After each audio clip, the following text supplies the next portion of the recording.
Del presidente Andrés Manuel López Obrador, y hay que hablar de esto, hay que hacer un análisis con el maestro Ricardo Sevilla, escritor, periodista y miembro de esta familia Sin Censura, porque si esta es una victoria, como la consideramos muchos, una victoria del pueblo, una gran derrota, una devastadora derrota para la oposición, ¿qué hubiera pasado si se hubieran tenido todas las casillas disponibles, si se hubieran instalado como amerita en una elección federal, si se hubiera hecho la promoción que ameritaba por lo histórico admitido incluso por el consejero presidente del INE?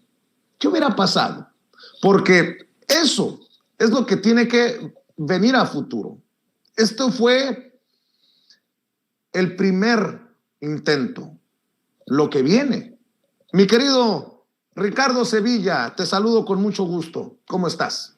Querido Vicente, público memorioso, te saludo también con muchísimo gusto. Estoy muy bien, muy contento y tienes toda la razón. Yo también veo esto como una victoria y es el antecedente histórico de lo que vendrá después, de lo que vendrá en el futuro político de nuestra nación, y no hay cómo negarlo. Más del 90% de los votantes en la consulta de revocación de mandato votaron a favor de que el presidente López Obrador continúe su gestión, pero los conservadores chumelizados y brolizados no quieren entender que en una democracia la participación de la ciudadanía es precisamente el factor que materializa los cambios. A los voceros de la derecha que reciben pagos jugosos por desinformar y reducir todo a caricatura, no les interesa establecer puentes de comunicación entre los gobernantes y el pueblo. Ya lo hemos visto. De hecho, son contratados para llevar a cabo la espeluznante tarea de hacer justo lo contrario. Ya también lo vimos, incendiar esos puentes de diálogo. La derecha, que posee una naturaleza elitista, se ha negado sistemáticamente a que se establezca un diálogo entre gobernantes y ciudadanos para alcanzar objetivos comunes. No les interesa el pueblo y no quieren objetivos comunes. Solo con la participación del pueblo y la voluntad del diálogo, como ocurrió ayer, es como la democracia se puede tornar una realidad en el seno de nuestra sociedad. Y eso lo saben los voceros del corporativismo y sus empleados en el INE, que quisieron dinamitar en todo momento esta consulta ciudadana. Pero vayamos más a fondo, Vicente. En México se supone que deberíamos contar con un sistema electoral democrático, competitivo y plural, pero infelizmente no ha sido así. De Pepe Goldenberg a Luis Carlos Ugalde en el IFE y de María Marván Laborde a Lorenzo Córdoba, todos los consejeros han sido tendenciosos y han trabajado para el PRIAN. Sí, han trabajado para el PRIAN. Pero como dices, imaginemos lo que sería de nuestra democracia si tuviésemos un instituto electoral apegado genuinamente a sus objetivos democráticos. Desde hace mucho tiempo, otro gallo nos cantaría. Y es que el sistema no está nada mal. Si pensamos que está sustentado en el principio básico de una persona, un voto, si se pudiera ejercer a plenitud, permitiría que todas y todos tengamos la misma capacidad de incidencia frente a la política y de esa manera ejercer un control sobre lo que hace el Estado. Pero eso es justo lo que no quiere la derecha, acostumbrada históricamente a que sus alfiles detentaran un poder unívoco y elitista.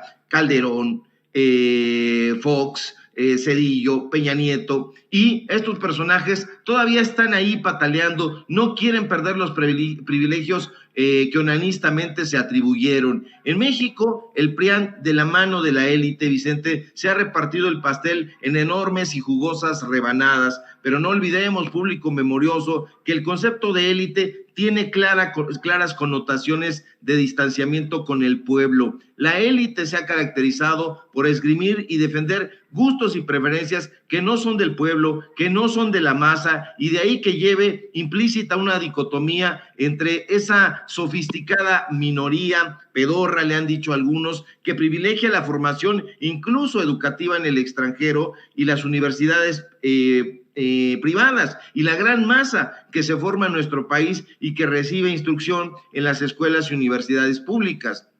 En resumen, público memorioso, la élite se contrapone completamente, lesivamente a los deseos de la multitud y envuelve ideas, como las hemos visto, de exclusión y de discriminación, por no hablar también de racismo. Hay que darle clases y cátedra, sin embargo, a los pelmazos de TV Azteca, de Foro TV y de esos medios de comunicación corporativos. Hay que recordarle al público memorioso que esos mentecatos nada saben de teoría política y no lo saben, los escuchamos y nos vamos de bruces ante su ignorancia. Y yo les recuerdo a los voceros de las multinacionales que los sociólogos italianos Vilfredo Pareto y Gaetano Mosca no los han oído ni en sueños. Fueron los creadores de la teoría de las élites. ¿Y qué decían esos señores? Algo simple y se los explico, pero sustancioso. Pareto sostenía que todas las sociedades se dividen en conductores y conducidos y describió dos tipos de psicólogos de élites en el campo político: la de los zorros,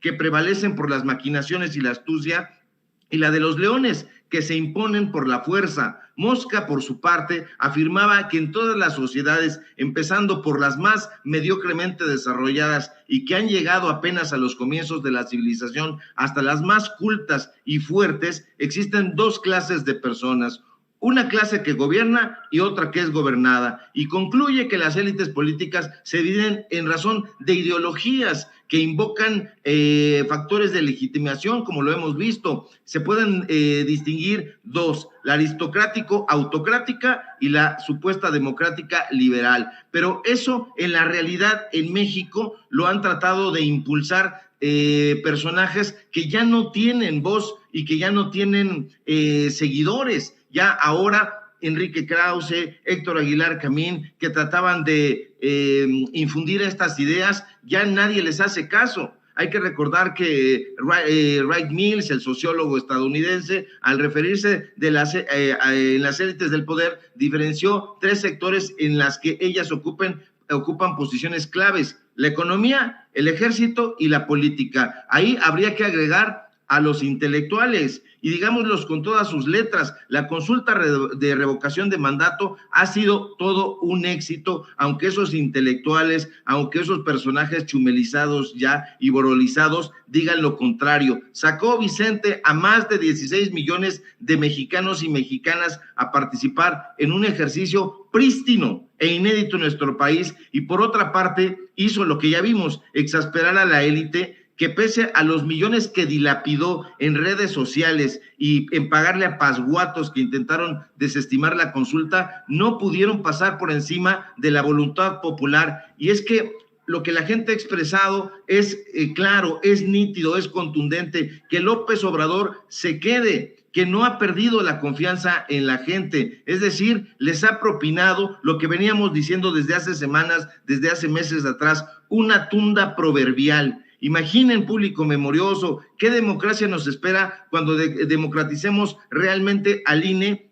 Y también hay que decirlo, porque no se ha hablado de ellos, a los organismos públicos locales electorales, que también tienen un gran papel y que no han cumplido cabalmente en las entidades federales. Vamos, conservadores, hagamos juntos la democracia, participando, y como dice el presidente López Obrador, la participación debe ocurrir en cualquier circunstancia, no solo cuando pueden aumentar sus privilegios, que es lo que quieren. Dejen atrás esa vieja y apolillada tradición golpista, señores y señoras. En la recién nacida y sonriente democracia mexicana, el pueblo le ha dado un batazo en la nariz a la oposición conservadora, a la oposición pedorra. Ha sido absolutamente un éxito, querido Vicente, y eso no lo pueden tapar con un dedo. Ahí el sol de la democracia está brillando. Es un ejercicio, insisto, inédito, histórico y prístino. Es el primero que se lleva a cabo en toda la historia de nuestro país, y han salido a votar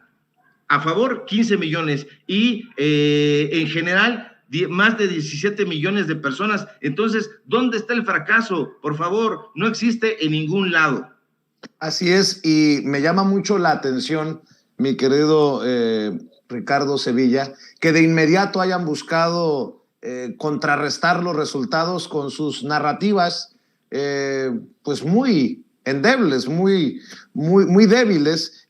Por ejemplo, ya escuchábamos a Alito Moreno, déjame proyectar a Santiago Krill, el intelectual del PAN, nótese mi sarcasmo, Santiago Krill, quien es señalado hasta como presidenciable del PAN en el 2024, el que fuera secretario de Gobernación con Vicente Fox, dice que la consulta de revocación de mandato fue usada tramposamente para el cumplimiento de caprichos personales. Vamos a ver, escuchar. El presidente, su gobierno y su partido se encargaron de dividir una vez más a las y los mexicanos. Ese es el sello de esa casa. Usaron la consulta de este domingo como herramienta de propaganda. Convirtieron el ejercicio revocatorio en uno de ratificación, al que, por cierto, la mayoría de los integrantes de la Suprema Corte de Justicia consideró inconstitucional. Sin embargo, esta consulta nos sirvió para dos cosas. Uno, para que Morena se quitara la máscara y dejara al descubierto su talante autoritario en el que se vale violar la ley cuando de querer ganar se trata. Todos vimos la millonaria campaña de publicidad a favor del presidente sin saber quién la pagó y cuál es el origen de esos recursos. A pesar de que el Tribunal Electoral prohibió la propaganda gubernamental, muchos servidores públicos, incluido el presidente y las y los gobernadores de Morena, desobedecieron esa orden del tribunal. Morena se volcó en eventos partidarios que estaban prohibidos por la Suprema Corte. Incluso en uno de esos eventos, todos pudimos observar la arbitraria intervención del secretario de Gobernación y la ilegal y escandalosa presencia del jefe de la Guardia Nacional, eso sí, portando uniforme e insignias. Y para rematar, hasta usaron un avión oficial en vez de servir a la seguridad pública que tanto hace falta. Fue usado para fines partidistas. Pero la consulta también sirvió para darnos cuenta que tenemos una autoridad electoral de primer nivel. A pesar de todas las ilegalidades y abusos, el INE una vez más demostró su independencia, autonomía y eficacia al realizar un ejercicio en condiciones tan desfavorables. Quiero ratificar. Ahí está. Se me hace que para allá va la nueva campaña de la oposición. Salvemos al INE. Ya ves que se habla de la iniciativa de reforma político-electoral y no le es del agrado de los partidos políticos porque perderían sus cuotas partidarias al interior del Instituto Nacional Electoral. Por cierto, qué mal actor es Santiago Krill. Está leyendo el script y le quiere meter y le quiere... No. Pobres payasos, Ricardo Sevilla.